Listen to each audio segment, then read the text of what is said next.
गुरु पूर्णिमा के अवसर पर हम सब यहाँ एकत्र हुए हैं। गुरु पूर्णिमा का सही अर्थ समझो। गुरु का मतलब होता है जो अंधेरे से प्रकाश में ले जाए, वो गुरु है। अंधेरा है तुम्हारा अज्ञान, जो तुम अभी जीवन जी रहे हो, उस जीवन से हमें प्रकाश की ओर जाना है, परमात्मा की ओर जाना है। वो जीवन है। अभी जो हम जी रहे हैं वो हम जीव आत्मा का जीवन जी रहे हैं। जीव आत्मा से परमात्मा की जो हमारी यात्रा है, जो लक्ष्य है, वो हमें धीरे धीरे करना है। वो गुरु के सानिध्य में होती है। एक बात तो ये हो गई, समझ में आ जाना चाहिए। दूसरी बात ये है कि जब हम परिवार में बच्चे को पैदा करते हैं, बच्चा पैदा होता है तो माँ बाप जो है उसे पालते हैं, पोसते हैं, फिर उसे बड़ा करते हैं। बड़ा करने के बाद उसे पढ़ाते हैं, लिखाते हैं, उसे योग बनाते हैं। योग बनाने के बाद ये हमारा किसका दायरा है? माँ बाप का दायरा है। माँ बाप इतना करते हैं कि उसकी शादी विवाह तक कर देते हैं। लेकिन आज के परिवेश में जो देखने में आ रहा है वो क्या आ रहा है कि जब शादी विवाह हो जाती है और शादी होने के बाद में फिर जब उसका परिवार बढ़ने लगता है, पत्नी के बाद उसके बच्चे हो जाते हैं, तो फिर माँ बाप से दूरी हो जाती है। लड़के की माँ बाप से दूरी हो जाती है, माँ बाप की तरफ उपेक्षा हो जाती है, माँ बाप की तरफ ध्यान नहीं देते हैं। तब माँ बाप को बड़ा कष्ट होता है।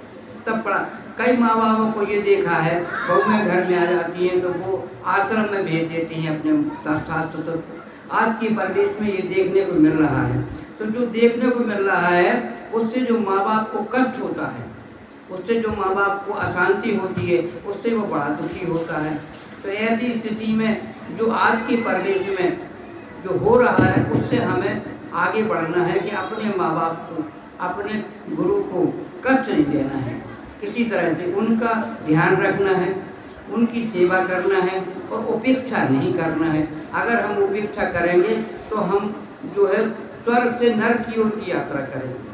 इसलिए हमें स्वर्ग की यात्रा करना है तो माँ बाप को, गुरु को सुख देना है।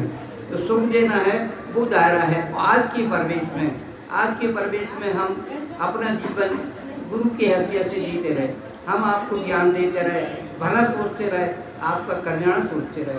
हमेशा हमने ये सोचा कि आपका कल्याण हो, आपको ज्ञान मिले, ये हमारी धारणा है। लेकिन हमारी साधना धीरे धीरे क्रमशः विकसित कर गए और हम आप परमात्मा की श्रेणी में पहुँच गए। परमात्मा का दर्शन हो गया, परमात्मा से हमारी बात होती है, देवी जी से हमारी रोजाना बात होती है। हनुमान जी महाराज आके हमें शिक्षा देते हैं, बताते हैं कि हम तुम्हारे साथ हैं। तो ये सब जो है हमें किससे मिला? हमें केवल जो है अपनी साधना से, पूर्वजों के आशीर्वाद से, माँ बाप के आशीर्वाद से, गुरु के आशीर्वाद से हम यहाँ तक पहुँचे हैं। हम ये चाहते हैं कि उन्हीं माँ बाप का आशीर्वाद, गुरु का आशीर्वाद आपको मिलता रहे और आप भी आगे बढ़ते रहो।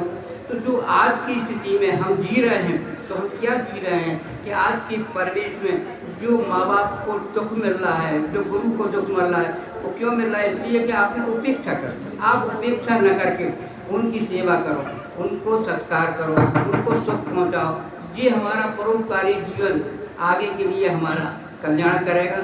इस कल्याण के साथ में हम अपना जीवन इसी में निकालना चाहते हैं कि आप सब लोगों को ये ज्ञान दें कि सब लोग माँ बाप की सेवा करो, गुरु की सेवा करो, अच्छे कर्म करो, अपन अच्छे स्वर्ग की ओर जाओ। तो जब स्वर्ग की ओर जाएंगे हम अच्छे कर्म करेंगे। जब अच्छे कर्म करेंगे तो उसकी धारणा धीरे धीरे बढ़ाना है। तो धीरे धीरे बढ़ाना है। ये भावना हमारी अब काय की हो गई? पिता की हो गई। पिता क्या चाहता है? पिता चाहता है हमारा लड़का, हमारा परिवार हमसे आगे बढ़ जाए। हर पिता ये चाहता है, हर गुरु ये चाहता है कि हमसे हमारा शिष्य आगे बढ़ जाए। तो हम क्या चाहते हैं? हम चाहते हैं कि हमारा शिष्य परिवार, हमारा जो परिवार है ये आगे बढ़ जाए, हमसे आगे। तो हम पिता हो गए ना। हम पिता क्या चाहता है? आपसे आगे बढ़ना। तो हम पिता हो गए। तो हम पिता की हैसियत से आपसे ये कह रहे हैं कि अगर हमें सुख पहुँचाना है तो तुम अच्छे कर्म करो, अच्छी धारा बहाओ, लोगों का कल्याण करो, दया भावना लाओ और किसी का बुरा मत करो, किसी का बुरा मत देखो, किसी से बुरा मत बोलो, अच्छी भावना पैदा करो। ये गुरु चाहता है, ये पिता चाहता है। तो हम पिता की हैसियत से कह रहे हैं कि अब आज से हम पिता हैं तुम्हारे।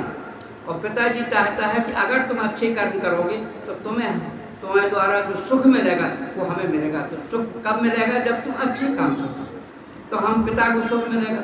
तो हम पिता की हैसियत से कह रहे हैं कि तुम आज से अच्छे कर्म करना, तो हम पिता की हैसियत से आपको आशीर्वाद देंगे। ये हम अपनी वाणी को प्रारंभ